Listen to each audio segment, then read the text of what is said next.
Hello guys, welcome to my YouTube channel. আজকে যাবো আমি কলেজ। আজকে হলো 4 দিন পর কলেজ চললাম। তো আমাদের বন্ধুগুলোকে সবাই ফোন করলাম যে যাচ্ছে কিনা। তো সবাই বলছে না যাবো না, দেখা যাক কে কে যায় না যায়। তা এখন অনেক টাইম হয়ে গেছে, যাবো না ভাবছিলাম।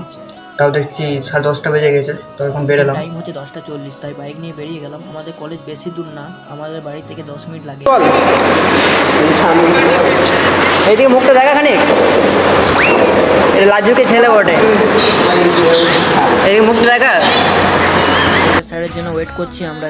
বন্ধু এখন কার্টুন দেখছে, বসে বসে কার্টুন দেখছে বলে লজ্জায় মুখ দেখাচ্ছে না। আজকে আমাদের স্যার আসে নাই বলে আমরা নিজেরাই প্র্যাকটিক্যাল করছি, তাই আমি একটা বড় মেটাল নিয়ে গ্যান্ডিং করছি। মেটালটা বড় হওয়ার কারণে মেটালটা গ্যান্ডিং হচ্ছে না। দেখতে পাচ্ছ আমার বন্ধু একটা ছোট মেটাল নিয়ে গ্যান্ডিং করছে, এটা খুব ভালো করে গ্যান্ডিং হচ্ছে, তাই আমাকেও এই মেটালটা ছোট আকারে কাটিং করে গ্যান্ডিং করতে হবে। আজকে স্যার আসে নাই বলে আর প্রচন্ড গরম হওয়ার কারণে সবাই বাড়ি চলে গেল, তাই আমিও বাড়ি যাওয়ার জন্য বেরিয়ে গেলাম। আর এখন টাইম হচ্ছে 3টে, আর আমাদের এমন অন্যদিন ছুটি হয় 4:10। তোমরা দেখতে পাচ্ছ আমি বাড়ি পৌঁছে